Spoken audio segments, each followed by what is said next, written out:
बिस्मिल्लाहिर्रहमानिर्रहीम। अस्सलाम वालेकुम दोस्तों, क्या हाल है आप लोगों के। दोस्तों, सिंधी बिरयानी की दो ख़ास बातें हैं।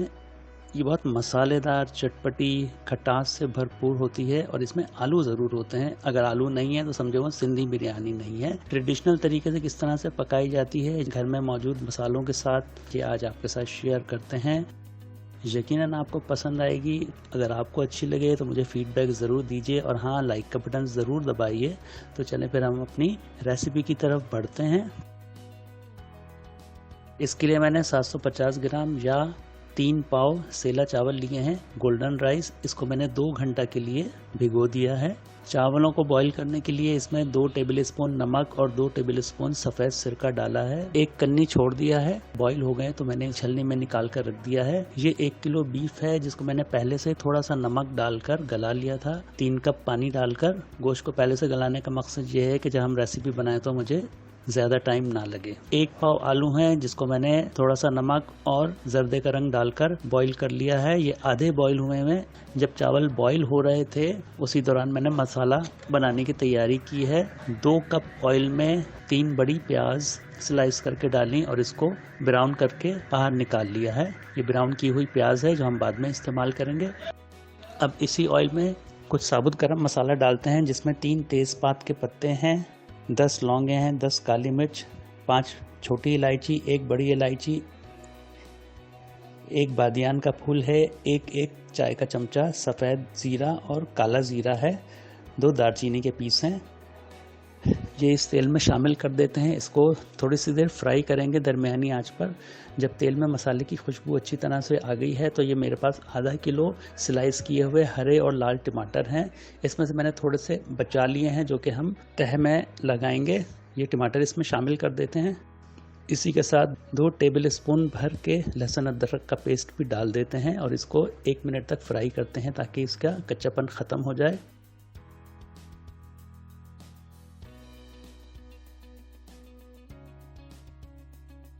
जब ये थोड़े से फ्राई हो गए हैं तो इसमें कुछ मसाला डालते हैं जिसमें 1 टीस्पून पिसी हुई लाल मिर्चें हैं, 2 टीस्पून धनिया पाउडर है, 1 टीस्पून हल्दी पाउडर है और 1 टीस्पून नमक है। नमक हम बाद में चेक करेंगे। मिर्चें मैंने कम डाली हैं क्योंकि मुझे बहुत ज़्यादा स्पाइसी नहीं करनी है। आप अपने टेस्ट के मुताबिक डालें। मसाले को अच्छी तरह से फ्राई करना है। टमाटरों को इसमें अच्छी तरह से पकने देना है। जब ऑयल ऊपर आ जाएगा 3 से 4 मिनट में, मसाला इस बिरयानी की सबसे अहम चीज़ है। तो ये देखें जब ये 4-5 मिनट में बहुत अच्छा सा फ्राई हो गया है, टमाटर भी अच्छी तरह से पक गए हैं, घुल गए हैं, तो इसमें ये 1 किलो गोश्त शामिल कर देते हैं। गोश्त पहले से गला हुआ है। गोश्त को थोड़ा सा फ्राई करते हैं। जब इसमें ऑयल आ गया है तो इसके अंदर हमने 5 हरी मिर्चें हैं जो दरमियान से काट ली हैं वो डाल दी। आधा चाय का चमचा जायफल जावित्री का पाउडर शामिल किया है। आधा चाय का चमचा टाटरी शामिल की है। टाटरी से इसमें बहुत अच्छी खटास आएगी, ये आप ज़रूर डालिएगा।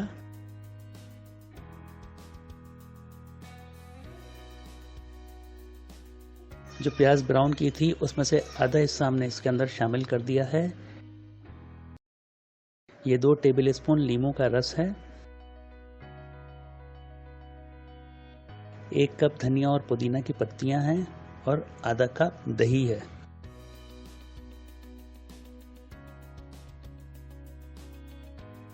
इन तमाम चीज़ों को डालने के बाद हमने इसको पकाना नहीं है बल्कि इसको मिलाना है क्योंकि गोश्त अच्छी तरह से ऑयल में फ्राई हो चुका है, ऑयल भी ऊपर आ गया है। तो बस ये सिर्फ चीज़ें डालकर हमने मिलानी ही है। देखें इसका मसाला कितना बेहतरीन है, काफ़ी ज़्यादा है। यही इस बिरयानी के लिए मुनासिब है। तो चलें, ये अब तह लगाने के लिए बिल्कुल तैयार है। अब जिस बर्तन में मैंने चावल उबाले थे उसी में तह लगाते हैं। पहले मैंने इसमें एक चावलों की तह बिछाई है। अब उसमें ऊपर से गोश्त और मसाला शामिल करते हैं। गोश्त डालने के बाद इसको अच्छी तरह से इस पर फैला लें। फिर चावल की एक और तह लगाई। इसके बाद इसमें उबले हुए आलू शामिल किए हैं, बची हुई ब्राउन प्याज शामिल की है, जो टमाटर हमने बचाए थे स्लाइस किए हुए वो डाले हैं, 3 बड़ी हरी मिर्चें हैं, धनिया पुदीना की पत्तियां शामिल की हैं। अब ये बकाया चावल इसके ऊपर डाल दिए हैं। अब ये देखिए जो हमारे पास मसाले में से ऑयल बचा था ये हमने इसके ऊपर डाल देना है। ये बहुत ज़रूरी होता है। अगर आप ऊपर से ऑयल या घी शामिल करेंगे तो आपके चावल बहुत खिले खिले बनेंगे, वरना वो बिल्कुल खुश्क रह जाते हैं। बिरयानी या पुलाव के चावलों की खास बात यही होती है कि वो खुश्क नहीं होते बल्कि थोड़े चिकने होते हैं। उसी देगची में मैंने थोड़ा सा पानी डालकर इसमें ऊपर से डाला है, ये किनारों से डाल दें, इससे एक स्टीम सी बनेगी। ये तकरीबन आधी प्याली के करीब था। बस अब इसको ढक देते हैं और 2 मिनट के लिए तेज आंच पे पकाते हैं और उसके बाद एक गरम तवे के ऊपर रख के इसको दम पे पकाएंगे तकरीबन 15 मिनट तक। 15 मिनट के बाद इसको देखते हैं। 15 मिनट बाद मैंने चूल्हा बंद कर दिया और इसको 5 मिनट के लिए ढका रहने दिया है। अब इसको खोलते हैं।